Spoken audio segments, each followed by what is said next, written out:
Too. So my name is, like I said, Candice Helton. I'm a public affairs specialist at the Department of State, which is a federal government agency. Just so you understand where my background comes from, I got my bachelor's in mass communications, and I got my master's in Stratcom and PR here in DC at Trinity. And I'm also involved in a lot of nonprofit work, which takes up all my free time when I'm not at brunch. Um, I'm the director of communications for a 501c3 nonprofit called Be Great DC. And I'm also the public relations chair for my local alumni chapter for my alma mater, Winston-Salem State University. And I'm also on the communications committee for the National Urban League Young Professionals. Just so you understand like where I'm coming from. And we're going to talk about social media. And please forgive me if I pick up my phone. My notes are on my phone because I'm a techie and I don't like paper. So yeah. So just so you understand what we're going to go over, I try to do everything in increments of 3 and 4 to keep it short. So we're going to go over just what is social media. I'm always about, what's the framework? What are we actually talking about? Where do we start off? Why is it so impactful today? Like, why is everybody talking about social media? Why are we all, or why are we not all on social media? I'm going to thirdly talk about social media and its use. And then lastly, strategic social media, your alphabet soup. So I tried to mix it up and make it a little interactive and kind of give you guys an overview of how you can make social media more simplified, whether you're using it for your personal or your professional capacity, or if you're using it or advising somebody at your job who's using social media, or for church and things like that. So, what is social media? Webster's dictionary defines social media as various forms of electronic communication through which users create online communities to share information, ideas, personal messages, and other content. So, social media, social networking. Always keep in mind that the purpose at the root of everything for social media is two-way tools of communication. I'm very big on social media being used as a tool, because that's what it is. And what are tools used for? To fix something, yes, and tools are very useful for us to help us achieve a goal, whether it is something that's broken or whether it's something that might need just some work done on it. I believe that social media at its root, at its core, is a tool, and more importantly, it's a two-way tool, because social media, again, going back to the definition, is a form of communication, right? And communication is a two-way street. So that's why I just summed it up to be a two-way tool. So, as I said, I also want to go over the evolution of social media. So, who can tell me when they think social media first began? Like a year. Give me a guesstimate. The telephone? Oh, oh, telegraph. Okay, okay. Do we have any other people? Like, what year do you think social media kind of started being thrown about? When was the internet first created? It's older than me, so I know y'all know. 96? 80s. Okay. I did some research and discovered that the first form of any type of social networking was in 1844, which, of course, you can't read that, but it was a telegraph. And it was sent from DC to Baltimore. And it first said, "What have God wrought?" Not sure why it said that, but that's one of the first forms of telecommunication, way, way, way back before any of us were thought of. And then the second stage of social communication or social networking back then, because we didn't have the internet just yet, in 1969, was the military's first attempt, right? And in that, you can't read, I'm so sorry, the text is so small, but it says Advanced Research Projects Agency Network, or ARPAN, wanted to connect colleges to other universities. So they were sending out these Morse code type ways to communicate, and it only was 2 letters, so that really wasn't successful back then. But it was successful in the sense that they were able to figure out how they can connect one person to another person using a two-way tool.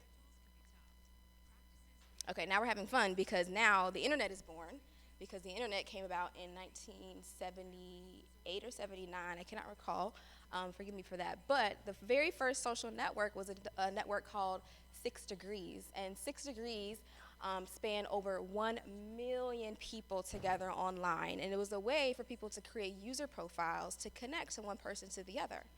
And as we move down the timeline, we're seeing that In short periods of time, 1997 to 2002, we have another social media platform called Friendster. Now, in 2002, I was in elementary school and not allowed to use dial-up internet, so I was not a Friendster user, but the platform grossed over $30 million and rejected Google to help expand its reach. So it just shows that there was competition back then. And then just a year later, we have a familiar tool that we all should be aware of, which is LinkedIn. Has anybody heard of LinkedIn? I heard it. No. You don't know what LinkedIn is. I can tell you what it is. Oh, you do know what it is. Let's say you didn't know what it is. But do you not have one? Oh, you don't know what it is? Okay. LinkedIn, like I said, people use social media in a professional or a personal capacity. LinkedIn gives people an opportunity to have an online footprint for their resume. And nowadays, LinkedIn is even more powerful because now you can directly apply for jobs using LinkedIn. So how many of y'all have a written resume? Everybody should have a written resume somewhere, I hope. I have a written resume. This is allowing you to have an online resume. So when employers are looking for you, or you said no, Miss Audrey? Oh, I know that's right, sis. You don't need this no more. You can have a retired resume because another thing I use LinkedIn for in my job, sometimes I need to find speakers. And some of those speakers might be retirees or people who might be retired, but they're still giving back in their professional capacity to organizations they used to work for, and so on and so forth. So LinkedIn is another good platform to use. Yes?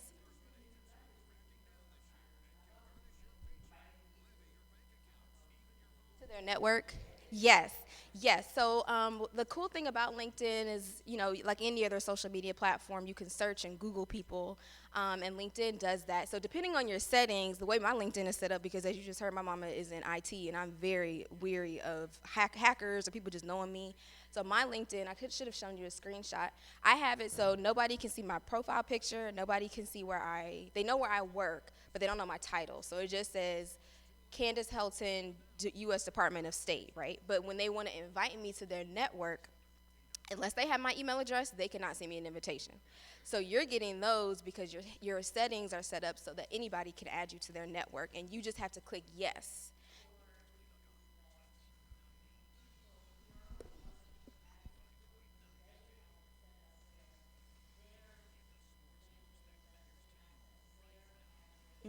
Everything's connected.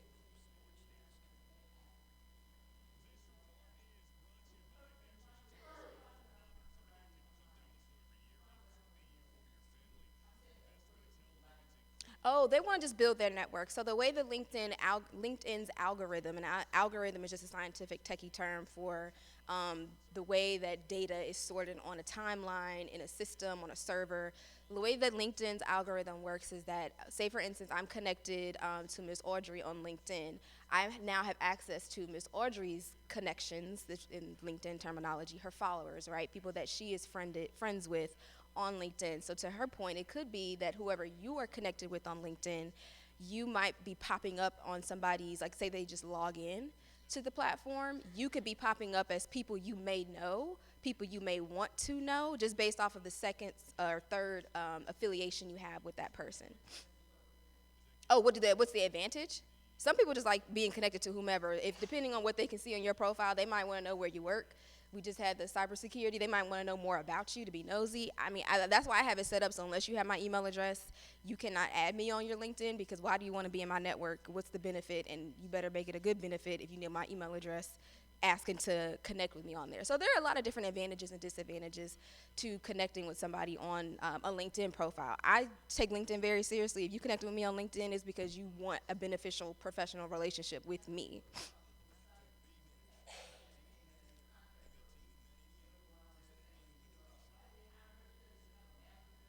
Ooh. Mhm.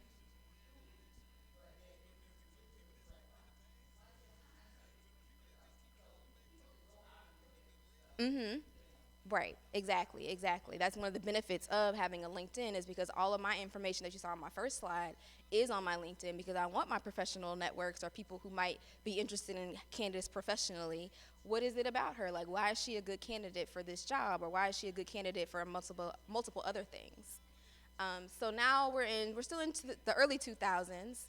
Now we're approaching, the mainstream forms of social media these days, which is now Facebook, because everybody now, mama got a Facebook these days, except for my mama, yay. Um, so at the bottom in the text, it just describes like who was the creator of these platforms, which Mark Zuckerberg is the founder of Facebook, and it's so interesting because he and his colleagues, not at work, Candice, he and his roommates created Facebook with startup money from Harvard, and they have expanded it now to become 2.2 billion users in just 14 years on Facebook. And the interesting thing about Facebook is that it originated with you had to have a college email address. Because I remember fighting with my older sister Crystal to get a Facebook account, and you could not unless you went to a university. And I didn't even have an email address back then, so I couldn't get on Facebook until I was in high school when I needed an email address.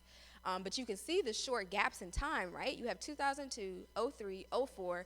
Why is it ramping up so much, right? Because everybody's in competition for this juice that's on the internet, because everybody wants to network on the internet. So now we're in 2010. We're now 10 years ago exactly to Twitter, what has now become one of the most, if not the most, according to our POTUS right now, important social media tool out there, which is Twitter. And Twitter is one of my favorite tools for social media because it originated solely because of social media messaging and meant for two-way communication, which is what I always say. It is a two-way tool for communicating. So the interesting thing about Twitter these days is that every 750, there are 750 tweets going out per second on Twitter. That is a fact. At this very moment, there are millions and millions and millions of people tweeting every day to put their content out on the internet. And there are 6.5 billion tweets out every day. Girl, you're not missing nothing. It's all good. Y'all not missing nothing, I promise you. You're not missing nothing except for jokes. Oh, you say you understand the Facebook or Twitter? Oh, we can get into some advantages and the impacts of social media. I got you. I got your response to that. So let's go over just some of the impacts of Twitter. So how do you think social media impacts your day-to-day? I know some of it doesn't impact it at all because you're not on it. Good for you. Does anybody use social media for news? Exactly. You can see what's going on. Is that what you're going to say? Oh, okay. Elaborate on that. What do you mean by training? Ooh. Uh-huh. Mm-hmm. We're going to touch on that a little later, too, because that's a great point. It is so good for that. It is a great picture album. I show Sister Helton pictures of her godson all the time, who is 6'8", in Louisiana, and she is just so amazed and asked me how I got it. And I said, well, his mother posted it on Facebook, Mommy. She was like, oh, my gosh, I need to get it. And I said, no, you don't. No, you don't. You don't need one. And again, mobile devices are coming so mainstream, and they're becoming such a main source. I know every single last one of y'all phone is always going to be 3 feet away from you, unless you're my mom, who leaves it everywhere. But your phone is always within like an arm's reach, right? And at any given time, it lights up. You're like, ooh, what's that? It could be either social media. And another good thing, and a point I didn't make in the presentation, is that it doesn't necessarily have to be a social media app, right? It doesn't have to be Twitter. It doesn't have to be Facebook. It doesn't have to be Instagram. Social media is becoming so widespread. Google is now getting into this space. There are so many other WhatsApp is considered a social media tool, which I really didn't get into because I don't have a lot of international family members or friends. But at work, at the State Department, I'm in international affairs. I have to use WhatsApp now. And now these apps that are meant just for like texting are becoming so advanced and giving you all these options for just communicating with people. I think it is free because whenever we travel, Loretta demands that we use WhatsApp all the time just so we can stay connected. So I believe it is free messaging. I've never gotten a bill from WhatsApp before. Mm-hmm. So I just wanted to go over a little bit statistics-wise and give you guys some figures just so you understand like the impact and how vast it is. So social media mobile users, it says 91% of all social media users are accessing their social media channels through mobile devices. So this is why every 2 weeks, every 6 months, every 2 seconds, you got a new iPhone coming out because they want to make sure that they have the latest and greatest technology to match all these apps. Because every single application that is used for social media needs some type of advantage and leg up so they can keep themselves on the market for all the latest trends. And then I just wanted to these are just figures that I'm sorry that didn't pop up the first time. But just to show you that Google and Facebook, that Facebook ad that I have here, or the icon that I'll touch on a little later, is to just talk about what you were saying, a little bit about Mary Kay and how brands are now using, not even just using, they're relying heavily on social media just to keep up with all the markets, because I don't watch cable like that anymore. Folks who are watching cable, ads are now becoming more expensive. So everything kind of flows and weaves into the same stream, because it's just another market that's very competitive. And this is one of my favorite my favorite infographics, because I love seeing the demographics for social media, because of course I'm in the first one for the millennials because I was born on the internet. And then we have Gen X, and my favorite people to work with at work are baby boomers, because I'm always the person they call on to help fix something. But I just wanted to show you just the figures and how interesting it is to show you just the amount of usership that's on for social media and how very different it is.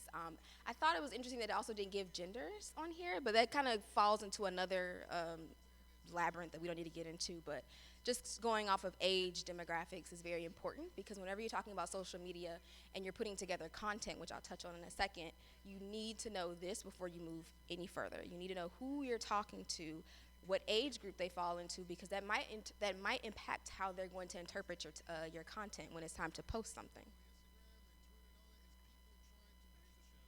Okay. This is a little quiz, because I like to be interactive, because I'm all about two-way communication. What percentage of the population in over 100 countries are on social media, or like our social media users? What do you think the percentage is, from 10% or 0% to 10%? I mean to 100%, I'm sorry. You said 90? 75? Anybody else? 90? Oh my God, you can't see it.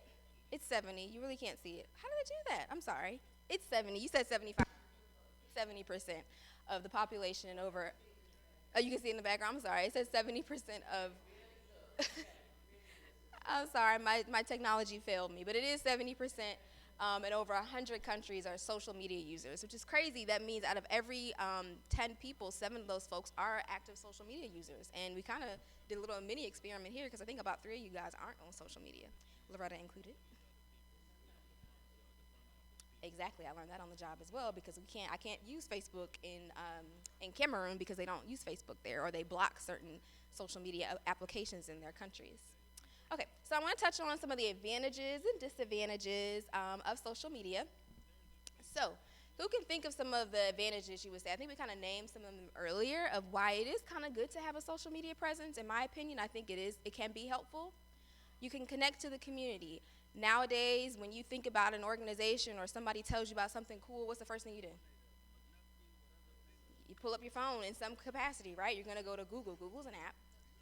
You're going to go somewhere, you're going to grab your phone. So that's another good advantage of social media, is that it gives you a connection to people. Again, you can build a brand. I'm all about branding, because I think that it is so important to be a walking brand. At any given time, any given day, you need to be branding yourself. And an online brand is just as important as how you show up to work every day, how you show up to church every day, every Sunday. Like, it is very important. So I believe that should mirror your presence online. I take my Facebook and my Instagram very serious. My Twitter, it's not as serious, but I use Twitter for jokes. But yeah, just so you understand of where I'm coming from. And storytelling, I'll touch on this towards the end of the presentation, but another good way of using social media is to tell stories, because as you connect to somebody in the community, as I'll get into a little later, you kind of want to evoke some type of emotion as a way to connect, as a good marketing strategy. I was talking to Chloe about this earlier. When you think of, what's a good commercial? Allstate. What's the Allstate slogan? Good hands, right? What does that make? How does that make you feel? How does being in good hands make you? It feels safe, right? It makes you feel like you are kind of like taken care of. So when you're on your Facebook and Auntie so-and-so or your niece posted that beautiful baby she had a couple weeks ago, isn't that baby just adorable? It's so cute, right? And as you're scrolling, Facebook does this now. Mommy didn't talk about it, but Facebook has these, all these websites have these things called cookies. And maybe you are on the market for insurance or something like that, but as you scroll and pass niece so-and-so and her baby, and you're thinking, oh, this is a touching photo, now all of a sudden you start seeing these ads on your Facebook for, and they're also getting really good at, getting the demographic. family photos. Now you have an Allstate family photo ad in your in the left-hand corner of your browser, or as you're scrolling on your mobile device. Now you see an ad for Allstate of a very warm and fuzzy family that might be in the living room or something like that. Like, this is the advancements that social media has, and because I don't know if you saw in the news, Mark Zuckerberg is out here selling our data. That's another reason why they know how to just market just right for you. How they know that Candice is gonna click on that Ulta ad because Candice follows way too many beauty influencers on social media, and all these ads for makeup pop up. That's how they get you. So that just kind of ties in how storytelling and building a brand can fold in together. And entrepreneurship. How many of you all know somebody, you say you do stuff for Mary Kay. That's considered to be entrepreneurship because you're a businesswoman. So this is another good way that social media can be an advantage for you, because now you're able to build a whole business on an app. I have my own website, CandiceHope.com. And I'm not considered an entrepreneur, but I use it for my own personal branding, because when any time I meet somebody at the State Department, when I'm doing organization volunteer work, I need them to look me up and know exactly who they're talking to after I walk away, because I don't carry as many business cards anymore, but that's just a mobile business card for me. So again, social media gives you that leg up, because now you're able to brand yourself on the internet to show, like, hey, this is who I want to be perceived as. And influence, right? I talked about, I follow a whole bunch of makeup girls. That's what an influencer is called. There are 12-year-olds on YouTube right now making millions of dollars on YouTube, literally opening boxes of Legos. You can look it up. It is ridiculous. But they are called influencers, and these big companies like YouTube and Facebook and all these other social media sites are buying into those influencers, because that's how they are able to sell more of their products. So it's I can go on down the road on how influencers are out here hacking and scamming us, but it's an advantage, right? So now we're going into some of the cons, because we have to have cons in the presentation, and Mommy touched on some of them. You're going to be prone to cybersecurity threats. I did not see your presentation, but I'm glad I went after her, because now I'm a good segue. When you are signing up for these social media sites, you talked about your LinkedIn. Depending on how you joined LinkedIn, I am very cautious of all those check boxes that I'm looking at. Yes, you have to sign the terms and agreement at the end of your registration for these apps, but please be very cautious of how you're signing up to them. My mom talked about all their email addresses. I too have 4 email addresses. I use one for shopping, one for professional stuff, and I have like 2 do-away email addresses. I do those specifically because I tie all of my different different social media things or anything that's tied to me basically in buckets. So whether it's professionalism, Candice.h.helton@gmail, whether it's shopping, Candice Helton at AOL, those are different ways that I try to, just plop those into various buckets, because you never know who might be using your login information for other, things that you could be prone to for threats. Actually, I have one more thing I'm going to say about the prone to cybersecurity threats. I'm not sure if you all are aware of this, but when you want to join that, they have a lot of shopping subscription services these days. I do not sign in with my Facebook. It'll give you those options: sign in with Gmail, sign in with Facebook. Please try your hardest to stay away from that sign in with Facebook, because our brother Mark Zuckerberg, bless his heart, he gave us Facebook, but that man is out here selling our data. There are so many articles out, probably at least once a month, if not every other week, about how Facebook and all these social media apps are literally out here selling your data. They are looking through, as Mom said, how often you're on Facebook and scrolling. Those algorithms, how many things are you liking as you're searching, or not searching, scrolling down your timeline. On Instagram, I'm not sure if anybody has an Instagram in here, but if your kids or grandkids talk about it all the time, my friends and I, we joke about it, but it's very scary how I can sit here and talk about how I love Ulta Cosmetics, and I'm looking at my phone because I guarantee you when I walk out of here, I'm going to see an ad on Instagram trying to sell me some lipstick from Ulta. I don't know how they're doing it, but they're doing it. So just be very cautious when you're signing up for these social media websites, because everything is connected. Like I said, everything is being connected. So if you're signing up for, some other website, and it gives you the option to sign in with your Facebook account, I use the word of caution and just advise on people to just sign in with an email address. And if you have to sign in with your Google, they just want to make it so it's easier for you to just log in, but they also want to tie themselves to another website, because those terms and agreements, something in there says that they are entitled to your data, to your searches, to all those things. So just be cautious of that. Oversharing and privacy. I think the last thing I saw on my Facebook was one of my friends breastfeeding her child. There's nothing wrong with that, but I did not need to see as much as I saw. But yeah, oversharing. I'm very big on that. Do not post anything on the internet. I work at the State Department. I'm in public affairs, so one of the things of my job that I have to do, sadly, is every time it's an election, I have to tell people, look, if you post something about him being POTUS, if the president, if you post something about him and somebody else who likes him, loves him, whatever, is angry about it, and they report it to me, I'm sorry, but I gotta turn you in because we have very strict policies on what you can and cannot say on the internet when you belong to the State Department. So I'm very big on oversharing. I don't tweet anything that I don't want my mom or my daddy to be ashamed of. That's just my bottom line rule. Even if it's something I shared or liked, if it's something crazy or that's going to dishonor the family or something crazy like that, I try to stay clear from posting it myself because you never know. I am also big on if I don't want it on the Washington Post tomorrow, I probably shouldn't post it.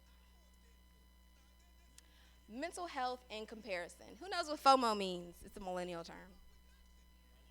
Go ahead, girl. I wish I had some candy to throw at you. Okay, so it's called fear of missing out. So it probably doesn't apply to y'all. Missing out. So, mm-hmm.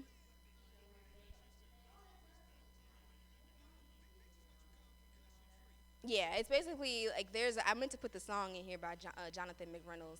He's a gospel singer. Y'all should listen to it. It's one of his songs is talking about how he doesn't try to compare himself to other people because that internally makes him, it might make you feel bad. Like I see my friends, I have a lot of friends who just travel out of the country literally every month, and I know their credit card bills are sky high. One might make themselves think that they are missing out on something. Not me, because my savings account looks pretty handsome. But it's a thing, and there are lots of studies out there that are trying to make sure that they have the latest and greatest data and scientific background on whether or not social media is going to deteriorate your mental health, whether or not it's going to make you feel like you are missing out on that makeup influencer posting all these beautiful products, or you got a cousin who's always traveling and you're wondering like, how come I can't travel? That is one of the disadvantages of social media because it does impact some people's mental health these days because they're always seeing what other people are doing online, and it might make them feel like they're doing something that's not right. I'm here to tell you you're doing everything right because you are on your own purpose and assignment. And cyberbullying. I put this in here because there are a lot of other studies that show that younger and younger generations, because the first social media network I was on was MySpace, and MySpace is, children don't know what that is anymore, which is crazy. But cyberbullying is such a thing now. There are lots of Netflix shows just based off of cyberbullying or just documentaries, which is crazy because a lot of these kids these days, they are taking their lives because of what they're seeing on the internet. People are just going online and trolling. Trolling is a term meant to just taunt other people on the internet. It is ridiculous, but there are some very, very drastic implications to what people will do to themselves just based off of seeing what they see online. So, okay, here is what I do on a daily basis at my job and in my nonprofit work, which is doing social media strategies or just communication strategies. So at the beginning of the presentation, I talked about alphabet soup. And just in a nutshell, I'm going to talk about different approaches to social media, whether it's in a personal or professional capacity. It should have a strategy to it. Like I said, I try to approach all my social media platforms with a strategy. My Facebook, I use it as a picture book, like you said. I use it for family and friends, but I also use it mainly for my nonprofits because I know if I reshare it with my 1,600 friends on there that I've had since I've been on Facebook since 2006, then I know I might reach somebody who might want to go to one of my events in DC, or might want to volunteer with me in Maryland, or might want to go to this event with my alma mater chapter, my alumni chapter in Maryland somewhere. So that's one of the reasons why I try to make sure whatever content I put online is branded, so when you go to Candice's Facebook, you kind of think about, oh, what are the top 3 things you think when you go to Allstate's page, or when you go to your cousin's page. I just think that that's very important because I think everybody should kind of carry themselves that way. So again, these are kind of the things that come to mind when I think about how you can put together a social media strategy and why. You could be trying to build a personal brand. I think, there's nothing wrong with anybody having a website. I think everybody should buy their own domain because you never know, your name could be popular one day. So I bought my domain because my last name hopefully will change. So that's why it's Candice Hope. That's why I did that strategically. So yeah, your organization might want a presence online. So you want to put together a social media strategy for that. You might want to start a blog. Blogging is also a form of social media. Google makes blogs. You have WordPress. You have Wix. There are so many sites these days that are just built just to help you write and get your writing material out there. So that's a form of social media. Again, networking. That's the bottom line here, is that it's also just bottom line networking. That's what you're doing when you're creating these websites, because once you start sharing things, you're networking with people. You're connecting yourself with multiple people here. So how can you start a social media strategy from scratch? You're in the right sanctuary. I'm glad you tasked me. Okay, so we're going to put together a social media alphabet soup. I thank my last supervisor who taught me this strategy, because I now apply it to all of my communications plans, whether it's social media, whether it's PR, whether it's event planning, because it's kind of the baseline for where you should start when you want to start putting together any type of strategy. We're going to go through A through F. You need to think about your audience. Who you reach on social media. That is the first step when you think about anything on social media.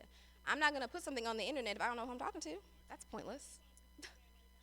What is the behavior? What's the attitude change that you want your person who's following you to do? Allstate, you're in good hands. They want you to feel safe. What does that mean? They want you to buy their insurance. That's a behavioral change. Content, it's going to be blogs, it could be quotes, it could be videos, it could be a number of things. Sorry, I forgot to put the etc. there, but content can come packaged in a multitude of different ways. You have your delivery. Is it every day you're posting on Twitter? Is it every week you're posting on Facebook? Is it every quarter you're just going to post on your website in the form of a newsletter? Church's newsletter, right? That's a form of social media.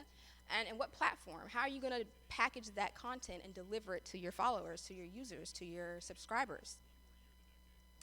You have an evaluation stage. Now, these last two are very important to me, because I feel like it is pointless for you to do anything in a strategy without an evaluation and a follow-up. What are you going to evaluate? You need to ensure that your content is effective and using the right analytical tools. I didn't go into the weeds on analytical tools because I don't have that type of time, and neither do you guys, because there are so many. But after you do your evaluation, how are you going to follow up? There's no point in having a conversation or exchanging that business card that has your website and your social media on it if you're not going to follow up. We talked about LinkedIn earlier. Whenever I connect with somebody on LinkedIn, I'm not the best at it, but I try my best now that I get older, we connected on LinkedIn. Hey, so-and-so. I met somebody in New York in September. They connected with me on LinkedIn. I said, it was so great meeting you, some Asian guy I met. I would love to connect with you next time you're in DC to talk about opportunities to do X, Y, and Z. What's that action? What's that return on investment that I made there? So that's another good way to follow up that. Based off of your findings, engage with your audience. So he connected with me on LinkedIn. This is a finding. I realized that so-and-so I met in New York at the United Nations has worked here, has worked there. He volunteers with some organization. Oh, that's so cool. Does he still volunteer with that organization? I'm already thinking about questions I'm going to ask this man. He don't even know it. So that's like a very quick snapshot and a very easy exercise, honestly, of how to put together a social media strategy and a strategy for anything that you want to do for communications. Please let me know if I'm going too fast. I talk fast. Okay. Now we're going to do a little exercise. I said that I am the Director of Communications for another nonprofit called Be Great DC. So we're going to go through all those ABCs really quickly, and I'm just going to give you what our mission statement is very quickly about for our communications strategy, at least. So this is basically what is my goal when I'm online and I'm talking about Be Great DC. This is my bottom line mission. Ready? Here we go. Okay. My goal is to elevate Be Great DC to grow and thrive by attracting new partnerships and engaging potential sponsors. That's my bottom line. Whenever I'm posting anything, that is always going to be in the back of my mind. How am I going to get whatever I post to do this action, right? Okay, who's my audience? We are a DC-based organization. It's about 7 or 8 of us. We want to attract potential partners, volunteers, and public figures in the DMV. We partner with the mayor's office. We partner with local commissioners in the city. We try to make sure that we're also touching folks who are going to help elevate us. That goes back to my goal. How am I elevating Be Great DC? So this is the behavior. I want to attract, build, and engage the public to raise money for programming. So that's one of the behaviors I want. So whenever I'm posting something, I always want to make sure, what's my action going to be? Even if it's a subtle thing, how am I going to inch somebody closer to changing their mind about Be Great DC, which is also just a basic PR tactic there. And then the content. Again, I like telling stories, as my mother knows as a child. Storytelling about our programs and our events and who we've impacted. Our last event we did a happy hour at one of the local bars because fortunately for us, our target audience is always going to be some young people, so we know they're going to come out to have a couple of communion time with us. So libations, thank you, sister. We went out to have some libations at a local bar, black owned, and we had a toy drive, right? So we partnered with another organization, and we donated toys to kids in foster care. Isn't that adorable?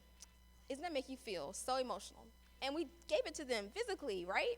How am I going to tell people that? You know what I'm going to do? I'm going to take my camera, and I don't like doing, I don't know, I can't say it in church, but I don't like putting things on the internet, like, you know, we give somebody a piece of homeless person some food, you have your phone on their face. I hate doing that.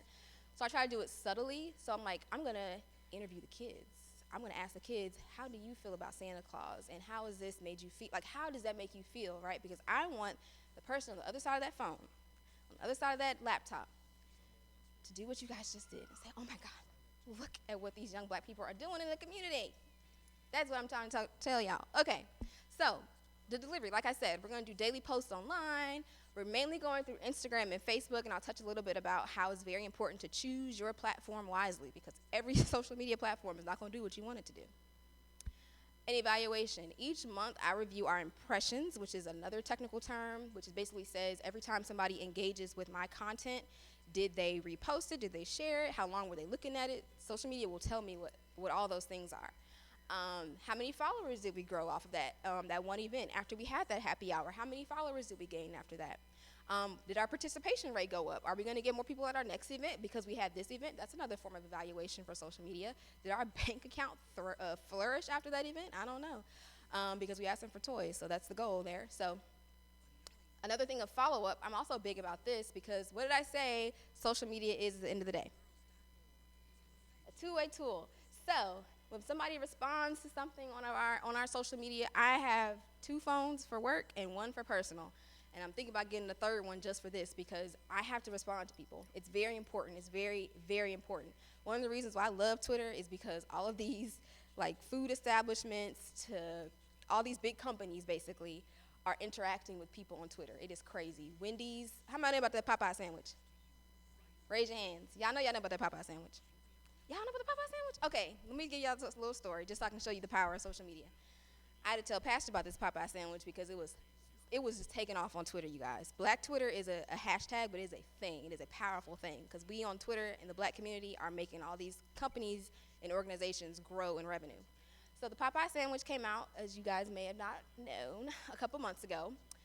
When it hit Black Twitter, which is just all the black people on Twitter, we went crazy because it is so good, y'all. It's a brioche bun. It got the sauce. It is juicy. It's amazing. So what did Popeyes start doing? Popeyes started reposting all of our crazy content. I should have gave y'all an example of the memes, but celebrities are posting it. Like everybody was just talking about this sandwich on Twitter, right? And then it spread into Facebook. It spread into Instagram.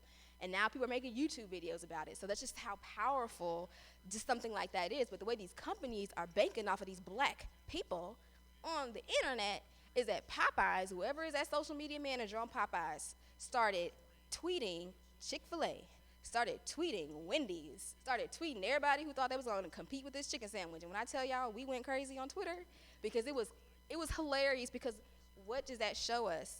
It shows us that these people at these big companies know that engagement, that sharing, that liking, whenever I repost something, my little 300 followers are going to see it.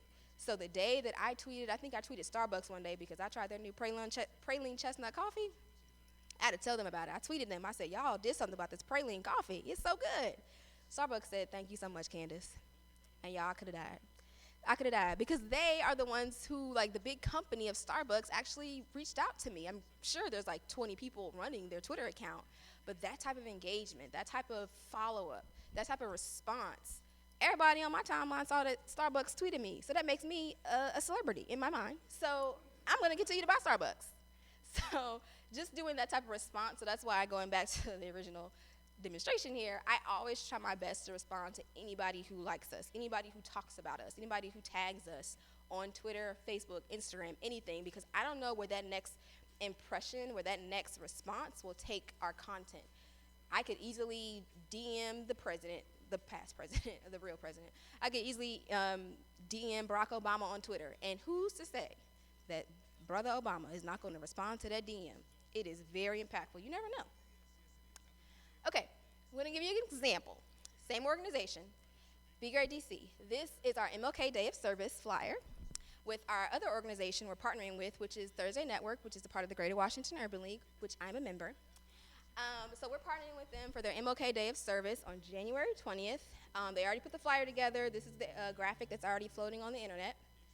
And we're partnering with them on that Monday. So how are we going to help elevate this content? Who do we need to talk to? Who do we need to target online? We need volunteers because we're collecting blankets. We are collecting toiletries. This whole big event is going to be in the size of a room like this in the sanctuary. We're going to have a whole bunch of tables out. We're making an assembly line. We're going to have hundreds and hundreds of people coming out for this event. So we need as many people as we can. So as a partner for this organization, Be Great DC needs to help elevate and amplify this content by reaching out to as many people as we can. So what is the behavior? What did I say that our goal was? To elevate, to get dollars. So we need people to donate as many items and blankets to this drive, or just physically come and show up, which is also is a conversion rate because now I actually have people physically coming to my event. So that's the call to action here. And what is the content going to look like? So because I'm a member of the Thursday Network already, I already know what the content looks like because I took the pictures last year at the event. So I already know. So I have access to that, so I can post as many pictures as I want, and I can post the interviews for this event as well. Last year when we did this event, it was during the furlough. Candice wasn't working, and I was out donating blankets to the homeless. So the news came out and interviewed us. What an impact that was. Washington USA News, look it up. WUSA 9. I'm on the internet. Interview myself and two of my other co-members of Thursday Network because we work for the government and we out there giving out blankets. What emotion does that evoke? Throw something out. How does that make you feel? You at home watching the news, you went to work that day, I didn't. How does that make y'all feel when you see young people out donating blankets and toiletries? It was freezing that day, y'all. I think they said it was the coldest day of the year. And my colleagues and I in the Urban League were out donating blankets, and the news came out. So this is an emotion that you want to evoke when you're putting out these messages because you want people to feel something when they see your content. You want them to be able to relate to you. If not relate, how can you make them feel to make them want to engage with your content? So that's what we're going to put out is all those previous interviews from last year so we have new people want to come out this year. So our delivery will be daily posts on all of our platforms, Facebook for the event. I put Facebook events because that's one of the reasons why I love Facebook is because Facebook has now evolved over time that they see that people are going to Facebook for multiple things. And I think their latest update was like Facebook dating, which I do not agree with. But now you can create Facebook, so now you have a way that you can not only invite people in, but now you can add it to their calendars, right? So that's why I love using Facebook. So we've already created our Facebook event for this, so that's going to be one of our delivery systems. I said video snippets. We're going to repost the interview that we did with my friends last year. I got interviewed along with two of my other co-members, and we're going to do slideshows. People like seeing pictures. Instagram is strictly pictures, so we're going to post a lot of pictures from last year, or pictures, and I forgot to add in here, another good thing when you're doing any type of donation or toiletry drive, show people where they can get the stuff for cheap, because people act like they can't afford to donate, which is ridiculous. I'm going to post Walmart. I went to Walmart yesterday and I bought a couple blankets. Walmart had 2 blankets for $5. I'm pretty sure I can find some cheaper ones. But I need to show people on our timeline that, hey, you might not want to buy the blanket right then and there, but let me tell you how you can buy this blanket because it's so cheap, and this is where you can buy it. And an evaluation. So we're only like 2 weeks out, 2.5, 3 weeks out. Each week we're going to track our donations because we also have an Amazon store, which is another app considered social networking, because now Amazon allows you to interact with sellers on their application. How are we going to track how we're getting all these donations? Every week we're going to see how far we're growing, or how ahead we're growing, to reach our goal of catching up 1,000 blankets for this drive to donate to the homeless. The number of volunteers on the day of. Did we reach our goal? Last year we had 400 volunteers. Can we get 500 volunteers this year? I don't know. Let's see how we can evaluate that based off of how much social media engagement we can do giving this call to action. Then we're going to have a follow-up. We're going to post photos after the event. We're going to do an impact graphic of all the donations we've captured online. And then we're going to post the videos of interviews during the event. Because one of the things that I do at all of our events, I'm the lady walking around with the camera and all the gear, putting the camera on your face saying, hey, how do you feel about today's event? You know, do you want me to, can I follow you around for a couple seconds? Can I just, walk people through your day of how you're going to actually put these blankets together? Because again, I said it's an assembly line. So I need to show people how we're making this drive happen, and then how are we going to impact them. And I forgot to add it in here, but I have questionnaire afterwards. I'm always big on making sure you send people out questionnaires so you can capture whether or not you did pros or cons during your event. Any questions so far? Okay. Okay, this is a quick snippet of our online presence for BRDC. What platforms work for you and why? So this is why I brought up earlier. This is our Instagram followers. We have a little over 1,000. It's our primary platform because it hits our target demographic. We have 171 Facebook likes, which is really not a lot, but for us, we only launched last year, so we're gonna grow. But again, I like Facebook because it's a good fundraising tool, because Facebook now enables you to add donation buttons on your page. So for this MLK drive, we have a donation link at the top of our page. And when our friends and family want to help contribute to our cause, they can add this donation button to their page and then grow our numbers up. Going back to our goal, which is raising funds for our organization. 314 followers, not a lot, but Twitter is a two-way tool, and it's meant for conversation. So when we have our panel in a couple months on the LGBT community and African Americans, a good way that we can get questions from the audience is through Twitter. We're going to have people on Twitter, through our conversation tracking on hashtags, be able to join the conversation and ask us questions if they're not physically there, because we'll also be live streaming. To your point earlier made by Mary Kay, you can do live streaming on Twitter now too. We are launching our LinkedIn tomorrow, which means I have a lot of homework to do tonight. And we are a nonprofit organization, but there are benefits to a nonprofit being on LinkedIn, because we might want to attract a college student who might want to, volunteer with us. We might want to attract other nonprofits who want to partner with us. So there's so many advantages to having a presence on these platforms. And the last one that somebody had to hit me to that I didn't know about was a site called Idealist, which is for nonprofits. It's basically a way for you to promote your volunteer opportunities. So for example, when we have another happy hour, or when we have another blanket or toiletry drive, we'll be able to post it on Idealist, which has hundreds and thousands and thousands and thousands of nonprofits on there that are able to post opportunities for people to either volunteer with them or to ask them about other opportunities, because we have an annual volunteer fair every year. So this is going to be a way for us to help brand and grow our organization.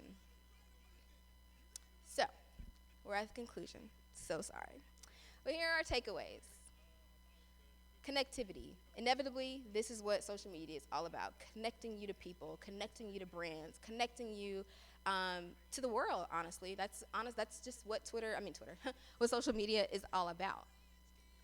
You like to stay informed. I use social media to check the news every day. I don't watch TV because I don't like cable, so I use the news app, and I use Twitter because I also follow a lot of news outlets. I follow journalists on Twitter because sometimes they're going to post as well on their news outlet, but they're going to post on Twitter the breaking news. I found out about active shooters, and I found out about things going on in the State Department before I get there, because sometimes it lets me know if I need to get on the train or not. And again, having an online presence is sometimes a good thing. I think it is good, because when somebody Googles Candice Hope Helton, I need them to know that Candice Hope does exist online, and that you can go look up all the information you want to know about me at a good distance, of course, but just so you have a professional presence online. And that can be in any capacity, personal or professional. Does anybody have any questions?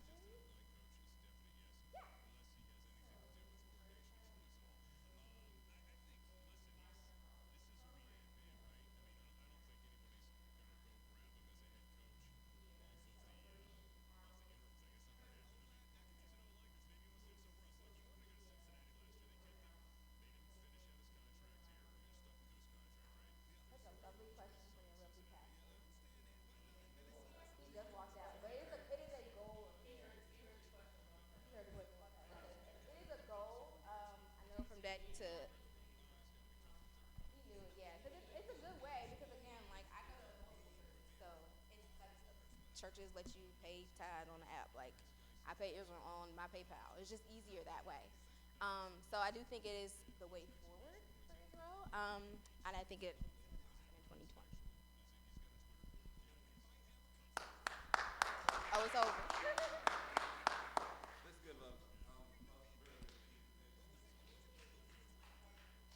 Thank you.